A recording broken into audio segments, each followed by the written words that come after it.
pastores, líderes se preparam e dizem: irmãos, nós estamos em uma batalha espiritual. De fato é uma batalha espiritual, mas não se resume somente em expulsar demônios ou ter uma experiência aonde a gente, em um sono, né, posso dizer assim, alguém tem uma experiência ruim, sonha com o demônio, ou o demônio está ali perseguindo, e a pessoa acorda ruim, muitas das vezes suado. Irmãos, não sei se os irmãos já tiveram essa experiência, né, de parecer que está lutando com alguém, ou tem alguém mais forte em cima ali, segurando teus braços, e você parece que não tem força, né, para lutar. Não sei se alguém já teve essa experiência, eu já tive várias, né, mas é uma coisa desesperadora. A gente acorda às vezes desesperado, né? Tenta gritar e não consegue sair, não sai voz, tenta pedir ajuda e não sai. Parece que há uma tonelada em cima de nós, né? Quantos já tiveram essa experiência aqui? Quase todo mundo, né, irmãos? Mas batalha espiritual, irmãos, é muito séria, né? Para nós entendermos o texto aqui de Efésios 6, o versículo de número 10, é necessário que nós compreendamos um pouco sobre a cidade de Éfeso. A cidade de Éfeso, irmãos, ela de fato era uma das cidades mais visitadas naquela época, por ser uma cidade portuária. Era uma das cidades que o comércio era bem pujante, a cidade vivia do comércio, né, de fato, e também era uma cidade bastante idólatra. A idolatria reinava ali dentro de Éfeso, aonde uma das deusas que era adorada lá, venerada, era a deusa Diana, entre vários deuses que eram adorados e cultuados ali em Éfeso. Aqui a Bíblia dá mais ênfase, de fato a história dá mais ênfase, é a deusa Diana, aonde existia um templo de adoração para essa deusa lá dentro, um templo bem gigante, irmãos, um templo que media cerca, segundo os historiadores, era muito grande, era muito largo. O seu território, a sua medida era cerca de 2 campos de futebol, né? Era um negócio extraordinário. Era o templo da deusa Diana. E dentro da prática ao culto de adoração a esta deusa, era exigido, né, prostituição dentro do templo. Bebedeiras, bebidas eram oferecidas ali. É como se fosse a espécie aí daqui de Condó, né? A idolatria aqui exige vinho, exige bebida, muita cachaça, e só que lá a prática sexual era de fato mais pesada e exigia essa prática dentro, né? Prática de prostituição. A cidade de Éfeso também era um verdadeiro palco da prostituição. Quem queria se perder era só ir para Éfeso. Por isso que era uma cidade bastante visitada, era uma cidade bastante visitada por várias pessoas de vários lugares. Eram levados para aquele lugar, iam para aquele lugar para conhecer, né, essa prática, essa deusa, essa idolatria. E além da idolatria também, irmãos, os criminosos ali em Éfeso, as pessoas que cometiam algum delito, eles corriam para dentro do templo da deusa Diana. Por quê? Porque lá dentro ele não podia ser preso. O templo era sagrado, então os policiais, a guarda não podia entrar lá dentro. Então, um lugar, irmãos, onde o criminoso tinha lugar de refúgio, aonde o que reinava lá era a idolatria, a prostituição, a bebedeira, ali era o palco da prostituição, era o palco da perdição de fato ali. Para você ter noção, a pujança, né, da idolatria, a pujança do pecado ali dentro de Éfeso foi tão séria, irmãos. E o apóstolo Paulo, ele vai com a missão, depois de ir um casal ali, né, para aquele lugar. Paulo vai com a missão de levar o evangelho nesse lugar. De fato, Éfeso era uma porta do inferno mesmo, e existiam várias portas do inferno, não só a idolatria, né, mas a prostituição, os crimes, e era de fato uma bagaceira ali dentro. Desculpe o vocabulário. Porém, a Bíblia diz que quando Paulo chega ali no capítulo 19, é culto de ensino. Eu gostaria que os irmãos abrissem a Bíblia em Atos, capítulo de número 19.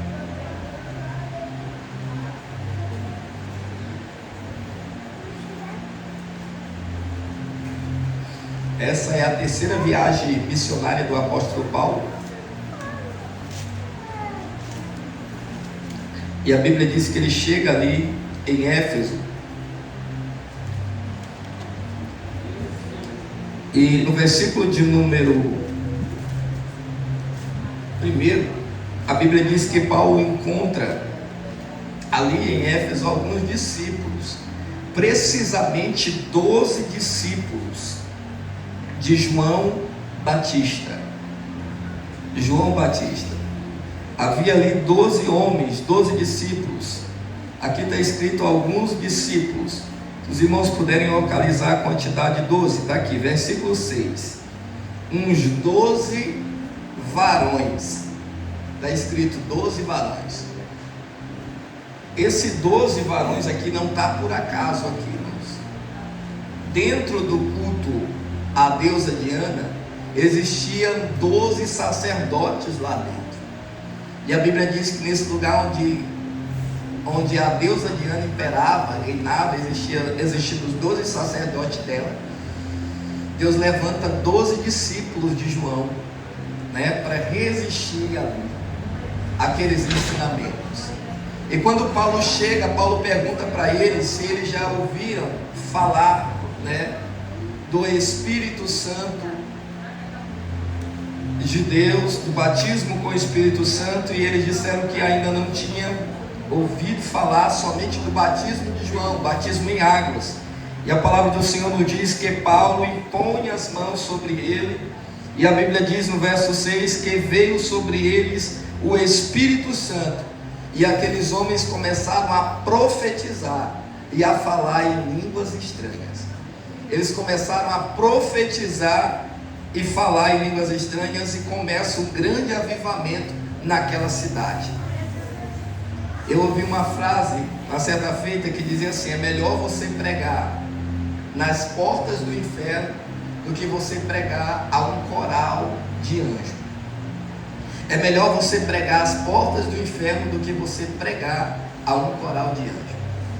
Porque, irmãos, o Senhor, Ele nos enviou para pregar em lugares assim, aonde a escuridão, aonde a cidade de Éfeso era conhecida como a luz da Ásia Menor, né? Pela sua pujança, por ser uma cidade bastante visitada, uma cidade bastante próspera financeiramente falando, uma cidade onde era o palco do pecado. Deus levantou uma igreja ali forte, uma igreja extraordinária, uma igreja onde ela não tinha medo de pregar o evangelho, ela não tinha receio, ela não tinha medo de ser criticada. Não era fácil ser crente em Éfeso, não era popular ser crente em Éfeso. Os crentes lá, os cristãos, eles eram perseguidos, eles eram humilhados, eles eram taxados, né? Eles eram apontados. E de fato, pregar a porta do inferno não é fácil. Quantas das vezes nós temos que pregar em lugares assim? Aí você olha e diz: mas irmão, lá você não sabe como é o meu trabalho. Lá há corrupção, lá há muita mentira, é pessoa querendo passar perto em outro.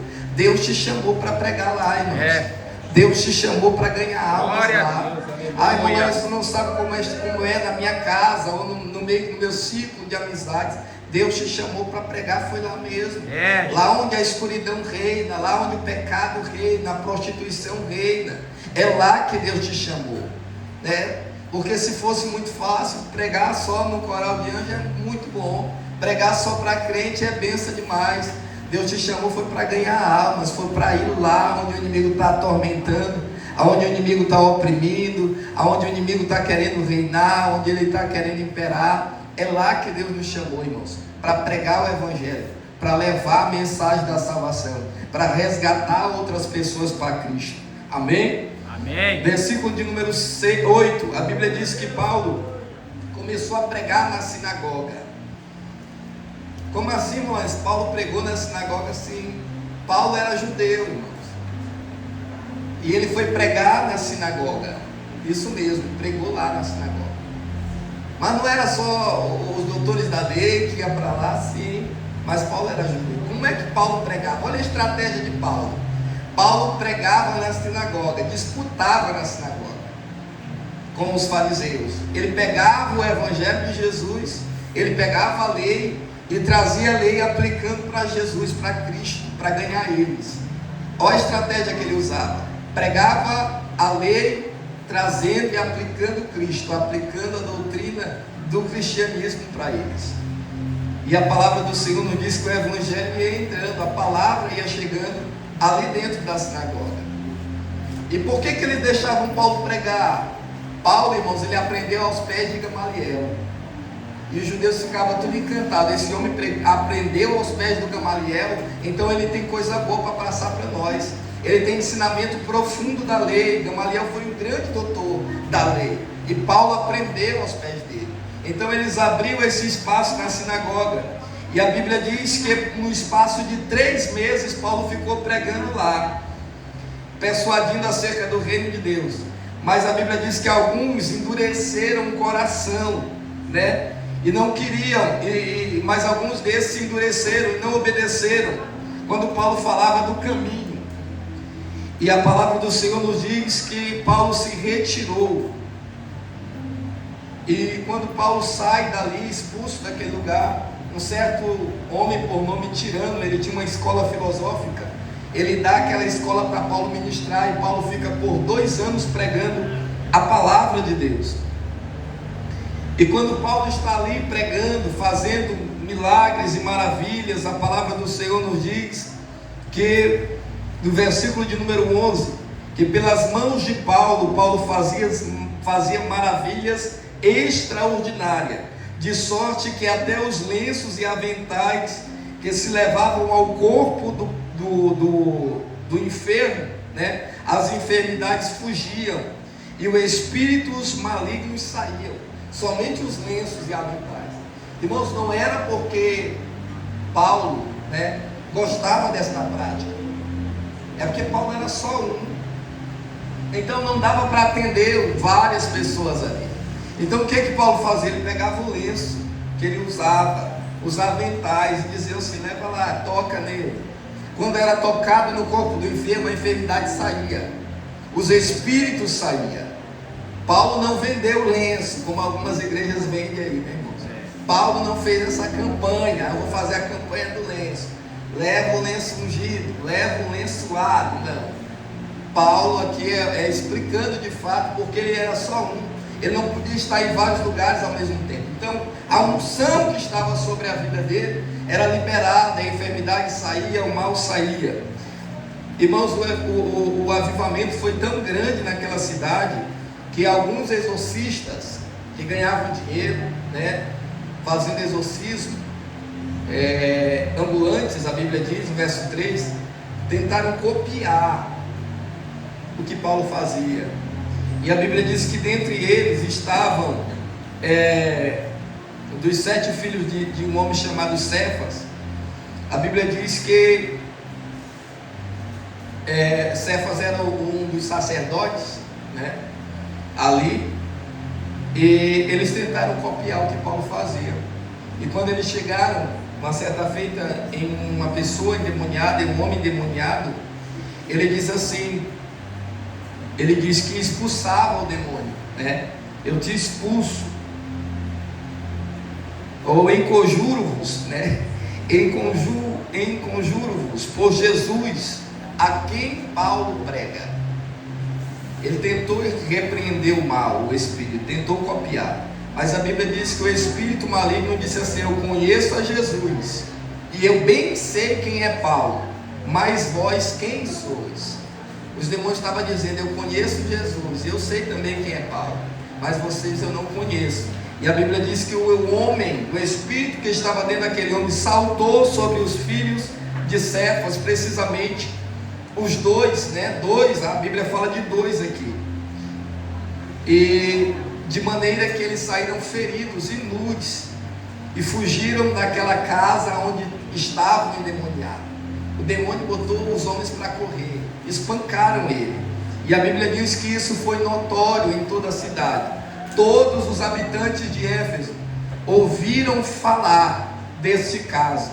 E a Bíblia diz que caiu um medo, um temor, um respeito, né, sobre todos ali. E o nome de Jesus era engrandecido naquele lugar. O nome de Jesus era exaltado naquele lugar. Olha, irmãos, o poder do Evangelho, o poder de Jesus, o poder que há em Jesus Cristo. Os filhos de Cefas, o sacerdote, não conseguiram expulsar.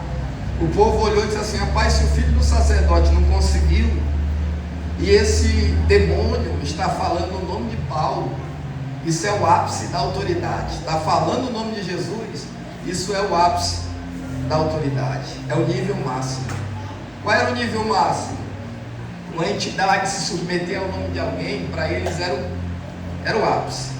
Então os demônios falaram: eu sei quem é Jesus, e sei também quem é Paulo, mas vocês eu não conheço. E a Bíblia diz que muitos dos que tinham crido em Jesus ali, muitas pessoas se converteram e confessaram publicamente os seus feitos, confessaram os seus pecados publicamente. E também muitos que seguiam as artes mágicas, muitos macumbeiros, trouxeram seus livros e queimaram na presença de todos, e fizeram uma conta, irmãos, do preço, e montaram 50 mil peças de prata. Assim diz a Bíblia, que a palavra do Senhor crescia poderosamente e prevalecia. 50 mil peças de prata. Irmãos, isso aqui equivalia a 137 anos de trabalho. 137 anos de trabalho, com uma palavra só, em um dia só. Deus desfez tudo. Os macumbeiros trouxeram tudo, os feiticeiros trouxeram tudo, aquilo que equivalia a 107 anos de trabalho, Deus desfez em um dia. Então, irmãos, não há dificuldade para o nosso Deus, irmãos. Aquilo que o diabo tem levantado e feito trono, anos e anos de história, de sofrimento, de maldição, Deus pode quebrar em um dia só, com uma palavra só, porque há poder, irmãos, no nome de Jesus, há poder no sangue de Jesus, há poder no Cristo que nós servimos, há poder na palavra que nós pregamos, há poder no nome do Senhor e Salvador Jesus Cristo. Vale a pena nós servir a esse Jesus. Vale a pena nós servir a este Deus. Nós estamos lutando no time certo, irmãos. O time vencedor, o time campeão, o time dos vencedores. Amém, irmãos? Eu estou falando falei um pouco da cidade, falei um pouco de como a igreja foi fundada nessa cidade. E a Bíblia diz que um homem por nome, um dos artífices, né? um dos artífices ali, vendo que o lucro, né, com as miniaturas dos deuses ali, dos ídolos, não estava dando mais lucro, não estava tendo mais retorno, se revoltou e mandou prender os discípulos de Paulo ali no anfiteatro da cidade, e começaram a arrumar uma confusão, né? Eles correram para o teatro e a Bíblia diz que Gaio e Aristácio, né, companheiro de Paulo, foram levados para ali, para aquele lugar. E a Bíblia diz que começaram a fazer um grande tumulto naquele lugar. Começaram a adorar e dizer: viva a deusa Diana, viva a deusa Diana. Não queremos esses homens aqui, eles estão falindo, estão quebrando nós, né? Estão arrebentando com o nosso lucro da nossa cidade. E a Bíblia diz que o escrivão disse assim: varões efésios, qual é o homem que não sabe que a cidade de Efésio é guardadora do templo dessa grande deusa e da imagem que desceu um Júpiter?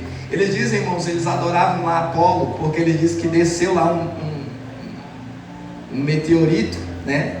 E ali foi Apolo que mandou, e eles começaram a adorar. Era uma idolatria terrível, né? Ora, aí no verso de número 38, a Bíblia diz que Demétrio, um dos artífices, ele se levantou forte, né, contra os discípulos, e eles começaram a acusar. E a Bíblia diz que os discípulos não quiseram que Paulo fosse, né, para o teatro, e Paulo teve que fugir dali. Paulo foi embora, foi para Roma, passou umas lutas, uma dificuldade, foi de novo, viajou para Roma, depois foi preso. E na prisão ele escreve, irmãos, ele escreve 4 cartas, as cartas da prisão, né? Dentre elas está a carta aos Efésios. Ele escreve 4 cartas, Efésios, Colossenses, Filipenses e Filemon, são chamadas as cartas da prisão. Paulo escreve essas cartas, e precisamente a carta aos Efésios, ele vai dar um tom para essa carta. Qual é o tom da carta aos Efésios? Ele vai dizer logo no versículo de número 3, abre lá, alguém lê aí para mim o versículo de número 3, o tom que essa carta vai ter.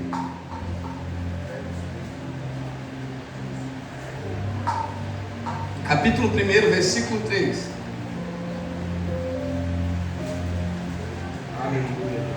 Ele vai falar da batalha espiritual, ele vai falar o tom que essa carta aqui ela tem, o peso que ela tem.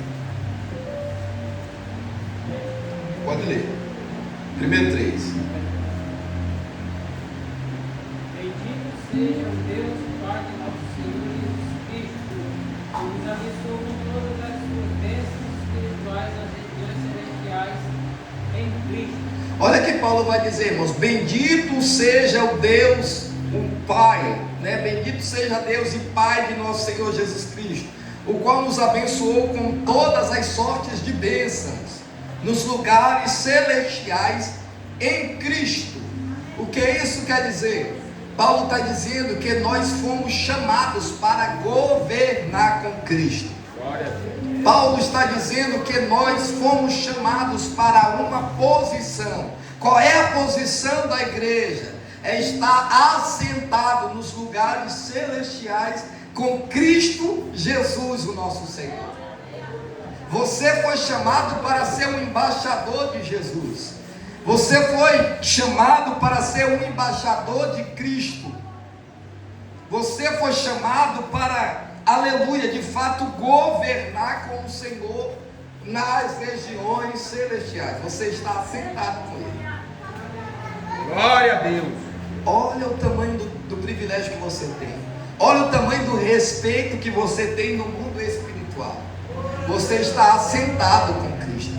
Você foi chamado para se assentar com Ele e governar com Ele. A autoridade que está sobre a nossa vida é grande, irmãos. Se todo crente soubesse que ele está assentado nas regiões celestiais com Cristo, ele sabia de fato a autoridade que está na vida dele, ele não se dobraria para certa situação ou certa opressão que o inimigo tenta colocar na vida dele. Paulo vai falar do nível de batalha espiritual. Essa carta ele vai dizer que nós fomos chamados para estar com um posicionamento.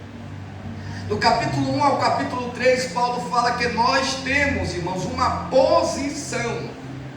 Qual é a posição da igreja? Qual é a posição do crente? Está sentado com Cristo, governar com Ele, reinar com Ele, ter a autoridade que Ele liberou para a sua vida.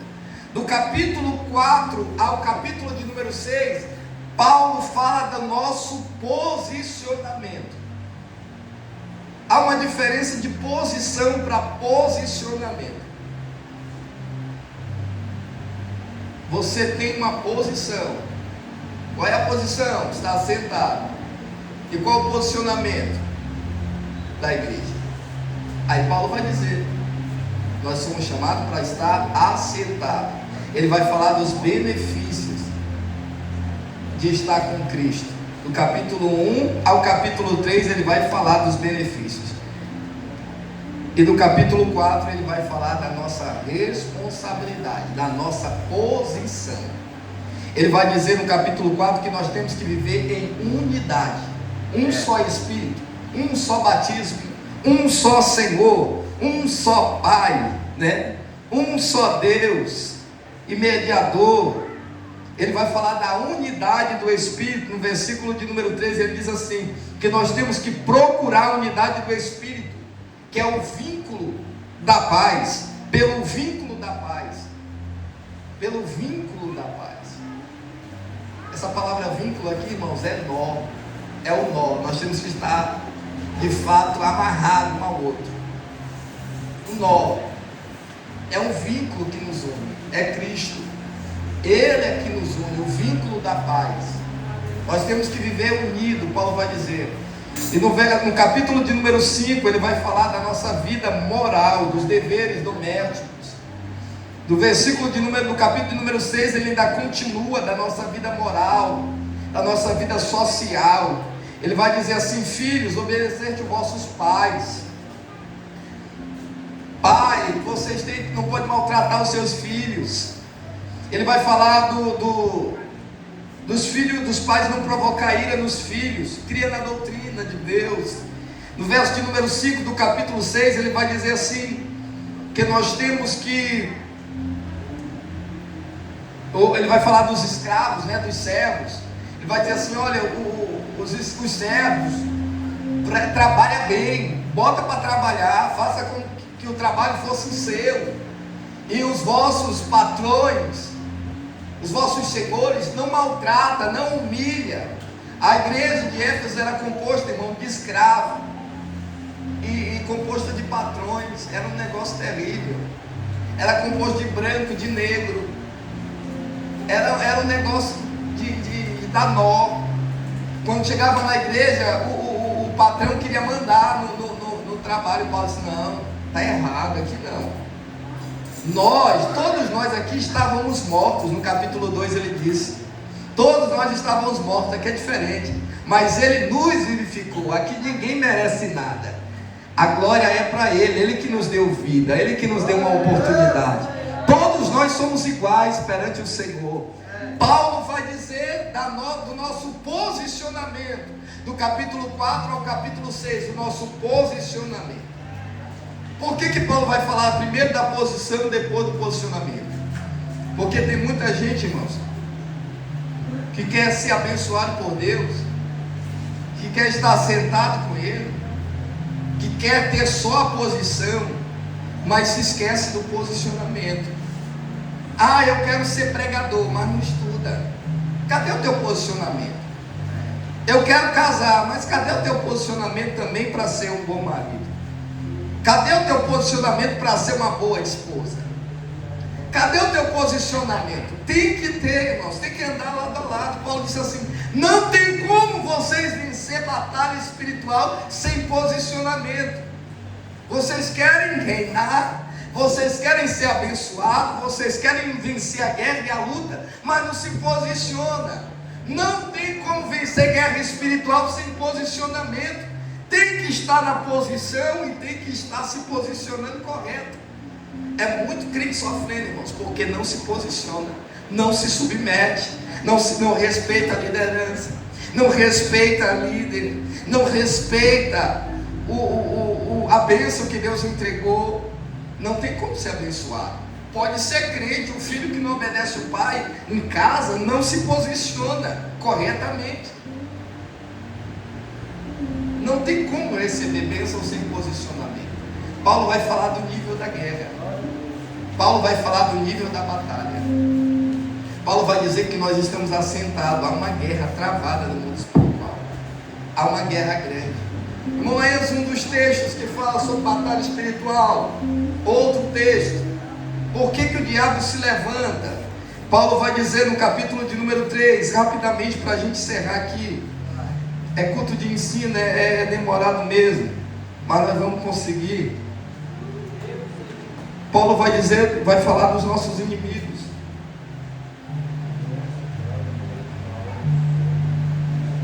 Capítulo 3.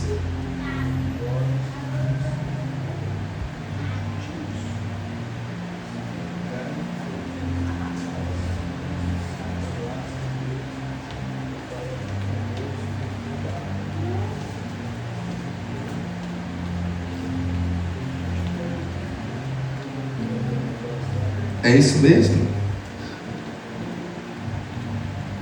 Capítulo 2, irmãos, Paulo vai dizer assim: e vos vivificou, estando vós mortos em ofensas e pecados, em outro tempo andavam segundo o curso deste mundo, segundo o príncipe da potestade do ar, do espírito que agora opera nos filhos da desobediência, entre os quais todos também antes andávamos nos desejos da nossa carne, fazendo vontade da carne e dos pensamentos, e eram por natureza filhos da ira, como os outros também. Mas Deus, que é riquíssimo em misericórdia, pelo seu muito amor que nos amou, estando nós ainda mortos em ofensas, nos vivificou juntamente com Cristo. Pela graça sois salvos. No versículo de número 2, Paulo vai dizer, irmãos, que nós temos aqui 3 inimigos. O primeiro, ele vai dizer que é o mundo, em que noutro tempo andaste segundo o curso deste mundo. O segundo, o diabo, ele diz assim, segundo o príncipe da potestade do ar, verso 2, do espírito que agora opera nos filhos da desobediência. O verso de número 3, ele vai falar do nosso inimigo, entre os quais todos nós também andávamos, segundo os desejos da nossa carne. 3 inimigos: o mundo, o diabo e a carne. 3 inimigos. Todos nós, quando levantamos todos os dias, nós iremos enfrentar uma guerra travada com esses 3 inimigos: o mundo, o diabo e a carne. E a carne, irmãos, tem dia, desculpe dizer para os irmãos, mas tem dia que ela vence. É uma guerra travada. É uma guerra travada. Isso é a batalha espiritual. Olha o nível de batalha espiritual. Olha o nível de guerra. Deus mostrou para Moisés o nível de guerra, de batalha espiritual. Capítulo 4 de Êxodo, bora lá rapidão. Está encerrando. Só mais 2 minutos.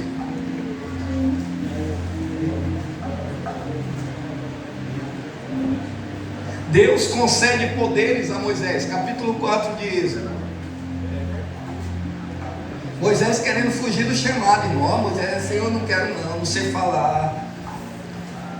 Verso 4, verso 1 diz assim: então respondeu Moisés e disse: mas eis que não crerão, Senhor, nem ouvirão minha voz, porque dirão: o Senhor não te apareceu. E o Senhor disse: o que é isto que tu tem na mão, Moisés? E ele disse: é uma vara, Deus. Aí Deus disse assim: lança na terra. E ele lançou na terra e tornou-se o quê? Uma cobra. E Moisés fugia dela. Aí Deus deu uma estratégia. Deus disse assim: Moisés, tu está com medo dela? E Moisés: estou, Senhor. E Deus disse assim: estende a tua mão e pega ela pela cauda. Tu não vai pegar ela tu vai pegar ela pela cauda, Moisés. Olha a estratégia. E ele pegou ela pela cauda e ela se tornou vara novamente. Deus estava mostrando poder sobre o nosso maior adversário. Desde o início, irmão, serpente é a tipologia do diabo. Tipifica de fato o nosso inimigo, é o diabo. Serpente. Deus está dizendo para Moisés: Moisés, eu estou te dando poder sobre ele, sobre o mundo espiritual. Tu vai ter poder, Moisés. A autoridade eu vou te dar, o poder eu vou te dar. Não tenha medo da batalha espiritual, não tenha medo da guerra espiritual. Aí Deus vai ensinando mais Moisés. Deus disse assim, no verso de número 5: Deus diz assim: para que eles creiam, Moisés, para que creiam que te apareceu o Senhor, teu Deus, Deus teus pais de Abraão, Deus de Isaac e Jacó. Disse mais ao Senhor: mete a tua mão no peito. E ele meteu a mão no peito. Verso de número 6. Tira. Deus mandou para ele tirar. E a mão dele ficou o quê? Leprosa. Ficou branca como a neve. E ele ficou assustado. Imagina Moisés bota na mão no peito. E aí ele olha, a mão está leprosa. Aí ele diz: agora, Senhor, bota de novo, Moisés. O primeiro a ser curado, né, de lepra foi Moisés. Bota a mão de novo, Moisés, no peito. Botou. E aí ele olhou e a mão tornou-se como a sua outra carne. Tornou como a sua outra carne. Tornou normal. A mão ficou normal. Deus estava dando poder sobre a carne para Moisés. Moisés, tu tem poder sobre a carne. Tu tem poder. Te dei poder. Bota a mão, ficou leprosa. Tira a mão. Bota de novo. Ficou curada. O verso de número 9 diz assim: e se acontecer que ainda não creia, esses dois sinais, ouça e não ouça a tua voz, tu tomarás das águas do rio e derramarás na terra seca, e as águas tornar-se-ão sangue sobre a terra seca. A água tornará sangue. Deus estava dizendo: Moisés, eu vou te dar poder sobre o mundo. Eles vão ficar impressionados com o que eu vou fazer. Eles vão ficar impactados com o que eu vou fazer. Olha o nível, irmãos. E graças a Deus que Deus nos dá saída. Deus nos dá escape. Deus nos dá estratégia.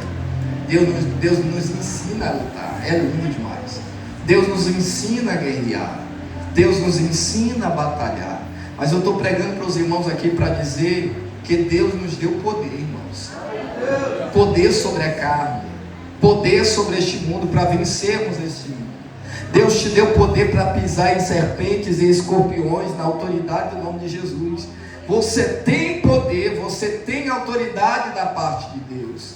O diabo tem um tríplice ministério. Ele tem o quê? Ele tem a tríplice arma dele. Ele tem estratégia, ele tem guerra para montar contra a nossa vida. Ele tem o mundo ao seu favor. Ele tem a fraqueza na nossa carne. Ele tem os demônios que tem 24 horas para nos atormentar, que planeja a cilada, que arma estratégia. Mas Deus também nos deu, irmãos, armas para vencermos. Deus nos deu a armadura. Deus te deu a armadura. Deus te deu a autoridade. Amém? E por que o diabo ele trava batalhas espirituais contra nós, irmãos? Primeiro, para fazer você não ser o que Deus te chamou para ser. Lembra de Jesus no capítulo 4 de Mateus? Torna essa pedra em pão, te joga daqui para baixo. Eu te dou todos os reis desse mundo se prostrado tu me adorares. Jesus estava travando uma batalha espiritual ali, uma batalha com o diabo, uma guerra. O diabo querendo fazer dele aquilo que Deus não chamou. E hoje a guerra é essa. O diabo quer fazer de muitas pessoas aquilo que Deus não chamou para ele ser, para ele ser isso de fato. E o que o diabo faz? Ele está tornando que a pessoa não seja aquilo que Deus chamou ele para não ser. Faça isso, come isso, toca nisso. Ou não faz isso, não faz aquilo, e Deus te chamou. Faz, porque eu te chamei para fazer. Por que nós travamos batalhas espirituais? Porque o diabo, ele quer que você negue Jesus 24 horas. É verdade. Lembra de Pedro? Capítulo 26 de Mateus. Pedro disse assim: Senhor, eu vou contigo até a morte. Eu jamais te trairia, Jesus. Eu jamais te negaria. E Pedro disse assim, Jesus disse assim: Pedro, tu está travando uma batalha espiritual que tu nem sabe. O inimigo chamou, me pediu para cirandar contra ti, e eu roguei por ti. O diabo pediu para cirandar. O que é cirandar? Era jogar a palha para cima e bater, irmãos, para sair a palha. jogava o trigo melhor para cima e batia para sair a palha. Olha o que o diabo está falando, olha o que Jesus disse que o diabo estava querendo. Ele quer cirandar contra ti, Pedro. Ele quer cirandar. O que o diabo estava querendo dizer para Jesus? Impedir para cirandar. Ele está dizendo assim: Jesus, eu quero colocar para fora tudo de ruim que há dentro dele. Eu quero botar para fora tudo de ruim que há dentro da alma dele. Me permita eu tocar nele. Me permita eu bater nele, para ele botar para fora tudo aquilo de ruim. E a Bíblia diz que Jesus não deixou, Jesus rogou. Ai de Pedro, irmãos, se Jesus não tivesse intercedido por ele. É isso que o diabo veio para fazer. Isso é o motivo das batalhas que nós travamos. O que é que o inimigo quer? Quer que nós desistamos, quer que nós paramos, quer que você desista da fé, entregue, recue, volte para o mundo, negue Jesus, abrace o mundo, traia Jesus, negue ele, volte para trás. Por isso que ele trava batalhas. Tem pessoas aqui que estão travando batalhas, irmãos. Há vontade de desistir toda hora. Passa um vento, quer parar. Está triste, quer entregar o carro, quer desistir. Batalha espiritual sendo travada. E ela nem sabe. Aquilo que ela está chamando de natural, o diabo está chamando de espiritual. É uma batalha travada na mente. Batalha espiritual não é só quando você sonha com um demônio, ou quando o demônio está manifestado na cauda, no corpo de alguém, não. É quando ele está bombardeando a tua mente para desistir, para fazer voltar para o mundo, para fazer retroceder, para fazer recuar aqueles pensamentos intrusivos que você diz: ah, é normal. Não, é o diabo jogando seta, é ele jogando dardo para de fato fazer você recuar. Mas Deus vai quebrar toda a obra do diabo nesta noite, pelo poder da palavra, pelo poder do nome de Deus. Por que o inimigo trava? Primeiro, irmãos, por que ele trava batalhas? Primeiro, para você não ser aquilo que Deus te chamou para ser. Segundo, para você negar Jesus, negar a fé, voltar atrás. Terceiro, para você não chegar aonde Deus te chamou para você chegar.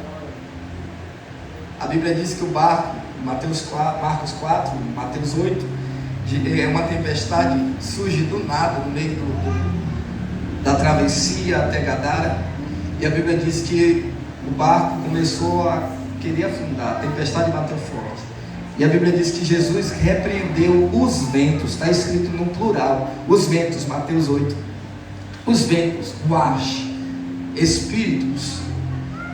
A palavra ali no grego é espíritos, os ventos ali, é espíritos.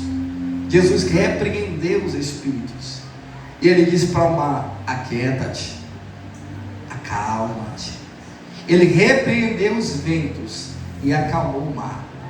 Ele repreendeu o mundo espiritual que estava soprando por trás daquelas águas e por trás daqueles ventos, e ele repreendeu. Por que Jesus repreendeu? Porque ele viu que ali era uma ação maligna.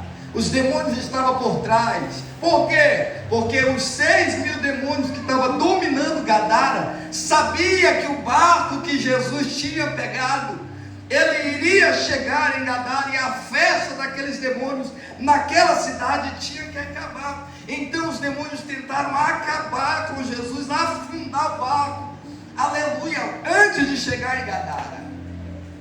Porque o diabo não quer que você chegue aonde Deus te chamou para você chegar. Porque os demônios não querem que você chegue no propósito que Deus tem para a tua vida. É por isso que ele tenta afundar o barco. É por isso que ele usa a tempestade para querer te tirar do propósito, para querer te colocar medo, para querer te tirar do foco de Jesus, te jogar para um lado e para o outro, para você voltar para trás. Porque ele sabe que se você chegar, atravessar, romper, repreender, porque até nisso nós temos que aprender a repreender os ventos. Repreender, saber lutar. Jesus é muito esperto, irmão, muito inteligente. É o nosso mestre, o nosso Senhor. Ele viu que aquela tempestade era causada por forças malignas. Então ele repreendeu os ventos e acalmou no mundo físico. O mar é bom.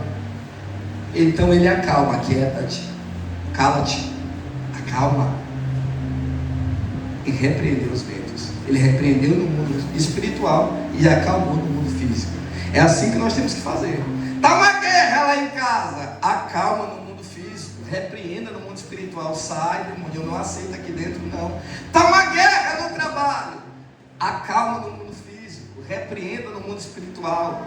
Está uma guerra, uma zona, acalma no mundo físico, repreenda no mundo espiritual. Olha o que Jesus está ensinando para a gente. Saiba usar autoridade, porque você vai vencer, você vai chegar, você vai atravessar, porque Ele está dentro do barco.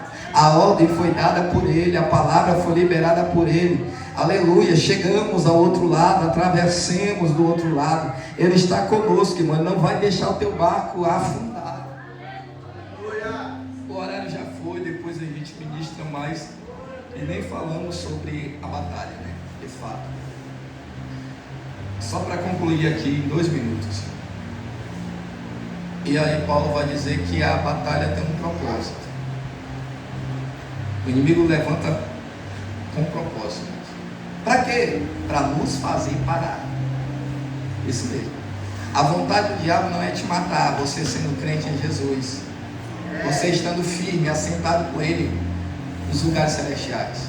Ele sabe que a morte para o crente, a morte do crente para Deus é lucro. Então Ele não vai te matar, você crente em Jesus, sentado e assentado com Ele.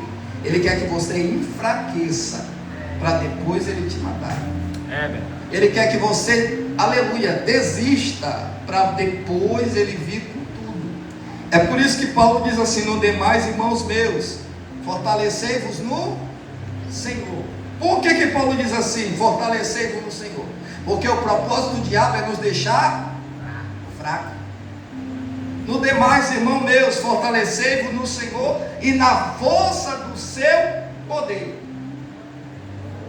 Fortalecei-vos no Senhor e na força do seu poder. O diabo quer nos ver fracos. Ele usa o mundo, ele usa a carne, ele usa o diabo. A palavra diabo é uma palavra grega, né, que vem diabalém, a mistura de bala, né, com dia. Diabalém, bala e dia. A palavra bala vem mesmo de bala, né, de revólver, de tiro, de arma, armamento. E dia é através. Então o diabo ele foi lançado, irmãos. De fato, ele tem armas de fato para nos atingir, para nos tentar de fato, para nos acertar. Mas nós temos que ter um reconhecimento do poder de Deus. Nós temos que buscar fortalecimento do Senhor. Está fraco? Busca se fortalecer em Deus. Está querendo desanimar? Busca se fortalecer em Deus. Procura orar. Procura buscar a palavra. Procura vir para o culto. Mesmo fraco, venha, não deixe de vir. Mesmo desanimado, venha. Não deixe o inimigo te encontrar fraco.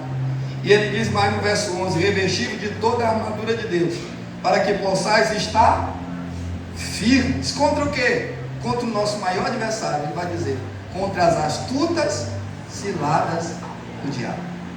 O maior adversário é o diabo. Ele vai dizer: revestivos de toda a armadura, para que possais estar firmes. Porque não temos que lutar contra o homem. Ele vai dizer: nem contra a carne nem sangue, mas contra os principados. A palavra grega aqui, irmãos, é arque. Arque no grego. Principado, arque. Ele é o nosso arque inimigo. Ele é o nosso inimigo maior. Principado. Ele tem estratégias. Ele sabe muito bem, irmãos. São seres pensantes. São seres que de fato tramam 24 horas para nos atingir. Aí a gente tem que ter cuidado aqui, irmãos, sobre arcanjo. É a única palavra no singular, arcanjo. Não existe arcanjos, como alguns cantam, né? Há algumas canções, arcanjos, é no singular mesmo, arcanjo. Arcanjo Miguel. A classe una,